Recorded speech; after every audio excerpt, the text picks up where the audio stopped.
What's going on, everybody? We got UFC 257 right around the corner, a couple weeks away, but feels like right around the corner. We're going to see Conor McGregor versus Dustin Poirier 2. Amazing rematch, should be great.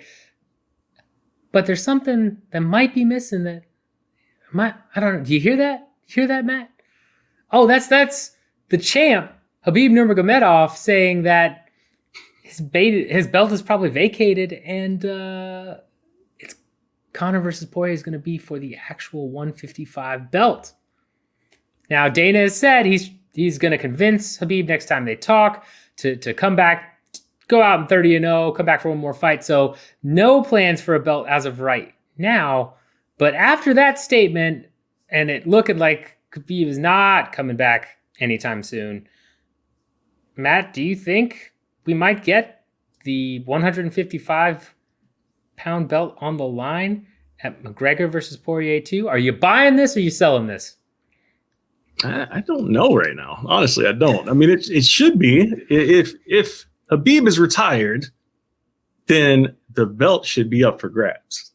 You know, and then this whole thing started because it's like a kind of like a lost in translation thing. Maybe people's not really sure, what he really meant by what he said via the translation. But if he is consistently saying he's retired, then obviously the fight should have some sort of title implications, whether it be an interim belt at the very least. I think that's what we're going to end up getting at the very least is an interim belt, just so they can attach something to Conor's name. And if he wins, he can hold up something at the end of the fight. Because, the UFC needs that. They need that footage of Conor with the belt. That's money right there, So I think they're going to try to figure out a way to make this some sort of title fight, regardless of what Khabib is intending to do. If he's going to not fully commit to retiring and still have these conversations with Dana, where Dana will leave the meeting and somewhat confident that Khabib is still going to fight. I mean, that just confuses everybody, right? If he's telling us, the public, in the media, hey, I'm retired, and then goes and has a behind the doors conversation with Dana, and Dana walks out of there feeling somewhat all right about it, feeling like, hey, maybe he's not completely gone yet. And then Dana gets in front of these mics and it's like, hey, we'll see Khabib back. We're like, what? It's just conflicting messages everywhere, and it's kind of frustrating because obviously the fans want to know what's going on. Who's going to be fighting for a title next? Who is the champion? These are things people want to know. And that's what's my favorite thing about MMA, especially UFC, is that there's one belt, right, for the division. In boxing, what I hate about boxing is obviously you have so many different promotions. It's kind of like if you have a Strikeforce champion or like a Bellator champion and then, whatever other promotions champion. But in boxing, since it's just different promotions and not necessarily an all-encompassing promotion like MMA, you got one guy with 8 belts. Like, what do these belts mean? It's easier to figure out in MMA is what I'm getting at. But we still want to know who that guy is right now. We know who everybody is in that division or in the UFC right now, who the champs are, except for at 155, which is arguably the best division. I don't know how many people want to really put up a strong argument against that, because I think 155 is the best. But listen, if Khabib says he's done, man, let the man be done. Let him be done. I don't know. Am I wrong? How do you feel about this whole situation? Nah, I don't think you're wrong. Before I give my feelings, make sure you hit that like button. Make sure you hit the subscribe button. Get the notification button going so you can be part of the elite 10% of TBL. Come join us at CNN, the Chimaev News Networks. Hit that button. You know you want it. That aside. No, I think at this point you're right. I mean, Khabib seems dead set on being retired. I know Dana's talking about bringing him out of retirement through some sort of conversation. I'm not sure what he can do to entice Khabib to come out of retirement. I really don't know. I don't think he's going to come out for an extra bump in the paycheck. I don't think he's going to come out and say, oh, you've got to do 30-0. No, I can't see any of that trumping a promise made to his mother that he's not going to fight again and that was his last fight. Basically, if he could convince Khabib's mother that it's okay, then maybe, but otherwise, I just don't see it happening. So with that in mind, if Khabib's not coming back, you get left with this question of what do you do? Do you make this the 155 belt? Do you make it the interim belt and give Khabib a little bit more time to change his mind? I'm with you in thinking that if they do put a belt on this, it will be the interim one.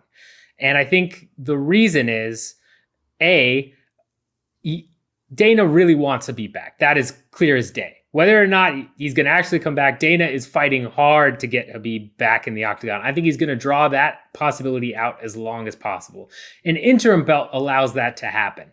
I also think that with, Oliveira versus Ferguson, or sorry, not Oliveira versus Ferguson, Oliveira wanting to fight Gaethje, I believe, right? Is that correct? I believe I saw that. Yeah. So, it's not... correct. Yeah, it's not done yet, but he technically doesn't even need to fight anybody else. He could just wait in the wings. Yeah. After that performance against Ferguson, right? So Oliveira's right there. So you could do Conor versus Dustin for the interim, try and get Khabib back, and then if that falls through, do Oliveira versus the winner of that fight for the undisputed belt. I think that makes a lot of sense from a fan perspective as well as from a business perspective. The only caveat here why I think, and I'm leaning on the fence of selling that there won't be any belt attached whatsoever, is because when you attach a belt, there are monetary implications in that. Now, Conor obviously has his own deal, right? I'm sure he's got some pay-per-view points laid out, plus a ridiculous base, all of that other stuff. He has his own special contract. Whether or not a belt elevates that contract at all, I'm assuming it probably does, just like every other UFC fighter, so that's a bigger payday. But I know for a fact that Poirier, if a belt gets put on him or he gets put into even an interim title fight, is going to have contract implications. And they're going to owe Poirier more money because he'll technically be a title challenger, right? So you end up with a situation where putting a belt in this fight right now is going to cost the UFC money. And the question is it going to bring more eyes to the pay-per-view if we put the belt there where it offsets that cost? Whether if it's McGregor or Poirier, if I put a belt in this fight on UFC 257, am I going to get enough fans to offset whatever I have to pay the fighters? And I think the truth is at this point, the answer is probably no. I think McGregor has enough of a pull right now, hasn't been fighting for that long. They're willing to see him, fight against pretty much anybody, right? Look at what Cerrone versus McGregor did, 1.3 million buys on ESPN Plus. Didn't need a belt there. That saved them money. I think they looked at those numbers and said, you know what? I bet with Poirier we could draw the same or a little bit more, and we don't have to pay them a title fight purse. So I think I'm leaning sell here simply because of that business aspect. I think it's already so close to the fight. I can't imagine it's going to get a bunch more people to sign up. Oh, this is for the 155 belt, especially if it's for an interim one. If you go undisputed, maybe, but I also don't think that's something Dana's going to do. So right now, you know what? Right now I'm selling this idea. I'm not mad at it. I'm really not. Like you said, with the Cerrone fight, it did what it did. And I don't think there's enough tension. Like there's not enough buildup. Some people are going to be like, well, Conor already beat Dustin. So there's not a lot of intrigue in the match from, I think, people in general as they were, against some of his other fights, because it's not a for sure thing that it's for the title. Like there's no viral clips going around about, tension between the two. Like there's no seasonal press conference to take clips from of him talking trash. Like all he can show is highlights of Conor already knocking Dustin out. And then the selling point this time around is that it's at a higher weight class and that Dustin has obviously evolved as a fighter since then.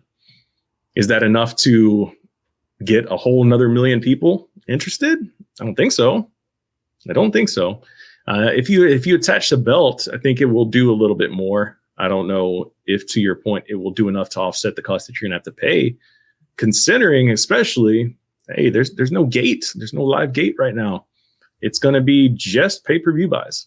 So that's where all of the income is coming in right now.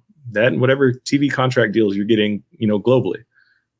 So if they don't make it a title fight, if they don't make it an interim, I will still be very surprised though, because I think what they can do for future marketing for Conor, if he wins, him coming into a fight with a belt and at least an interim belt, very, very interesting. If Khabib especially does decide to finally come back and you say, you know what, I want to whoop Conor again. No, I want my belt back.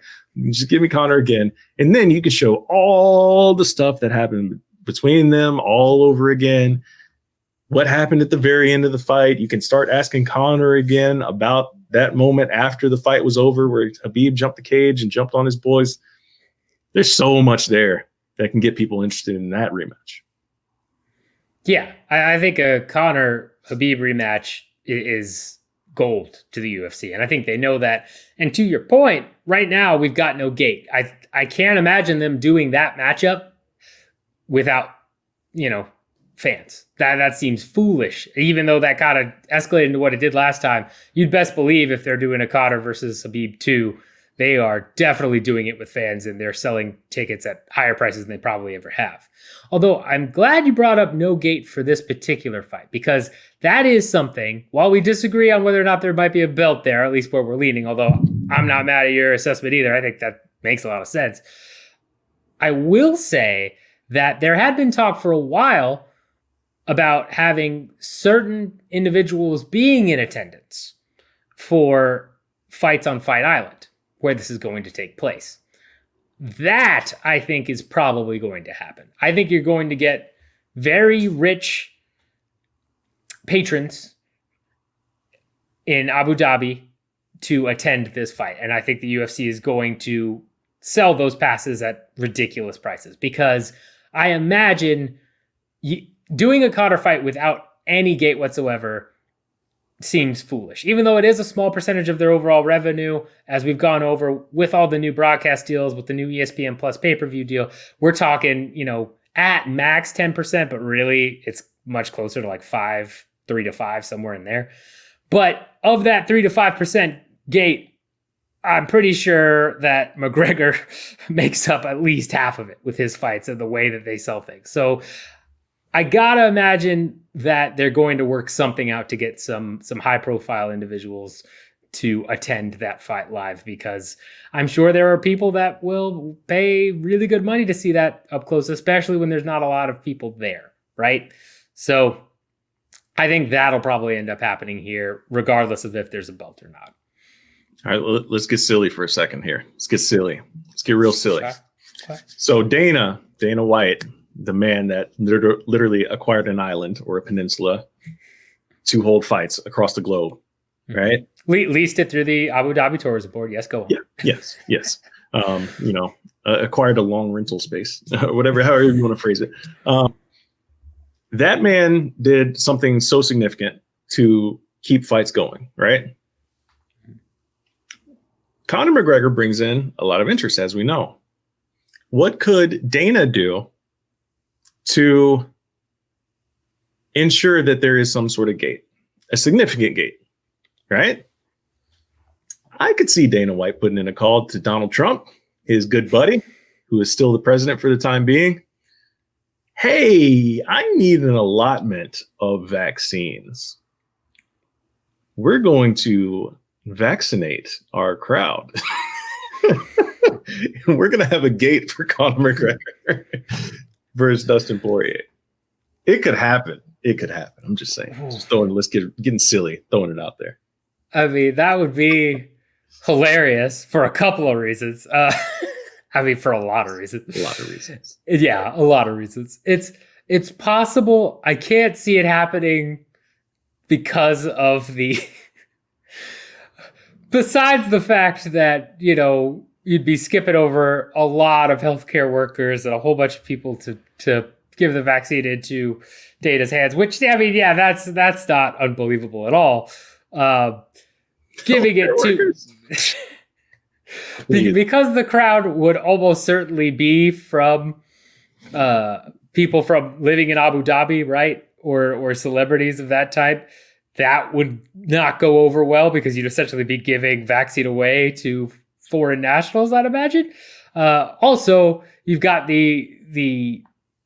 I guess the really 1-2 punch here of why I can't see that happening. Although I love the idea, is one, even if they got the vaccine to them now, right? If we're talking about that taking effect, you'd have to get the vaccine shots to them. I mean, you wouldn't get the full effect of it because it needs 2 shots. There's about 12 days in between, so that wouldn't happen. Yeah, it's like 2 weeks, right? Yeah. 2. So there you go. You get them 2 weeks in advance to this group of people that say they want to go in. Boom, you charter a plane for them, right? You keep them in quarantine, I don't know, somewhere in the States. You know, just it's a whole commitment to go be in attendance for a Conor McGregor fight during the middle of a pandemic. Come on. Well, but even then, it's 2 weeks just to get halfway, right? So like you get the first shot. That's enough for them. That's enough for the UFC. It might be. That's true. I mean, headline. Yeah. I mean, the other part of this though, and why I think that it's just, there's no way in hell this will ever happen, has nothing to do with any of that. And it's just the way the data has treated this entire pandemic. I mean, could you imagine data saying, hey, we're going to get everybody vaccinated, especially after the way he said, like, COVID hasn't stopped us. We've had all these tests, all that.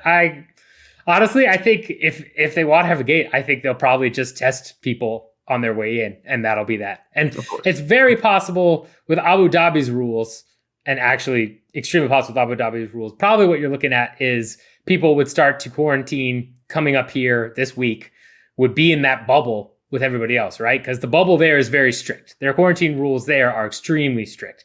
So I would imagine if fans are going to be in attendance, they already know by now, and they're probably already getting ready to be in the bubble. And they're going to be in the bubble, same bubble that the reporters and the fighters and everybody else are in. And then once they're there, they're good to go for the Conor fight, because you're going to be locked down for, I don't know how long, get tested, all of that as well, tested regularly. That I see them doing, basically putting them the same precautions, because I can't imagine Dana making that call right now to say, hey, we got to get vaccine. We got to get these people. That would be incredible, though. I would love to see that happen. You know what? Let us know what you think about all of this. If we're just crazy off base, let us know. Let us know if you think they're going to put a belt on the line. Is it going to be interim? Is it going to be the real one? Is it not going to happen? Let us know your thoughts on that. Let us know if you think there'll be a crowd there, even if it'll be just a select few. I mean, I don't know. Anything else to wrap this one up? Listen, that last scenario I was proposing is complete fantasy and absolute ridiculous. Do not take me seriously whatsoever. But I mean, listen, we've seen a lot of crazy things happening. They could, very well do that fantasy scenario and actually enforce, the policy of a mandatory vaccine. Have Tito Ortiz head that up and then say, well, how do you plan on enforcing this mandatory thing? And Tito Ortiz will respond naturally with, it's your choice. Yeah. I mean, that's, it's a real thing that happened, by the way. People go, if you don't know. Yeah. If you haven't followed Borrachina Depot on Twitter, highly recommend, because that just gives you a whole new level of insight into Tito Ortiz's world. So that would be my recommendation. That's going to be my recommendation to end this video. Go check out Borrachino Depot on Twitter and just dive down that rabbit hole. Well worth your time.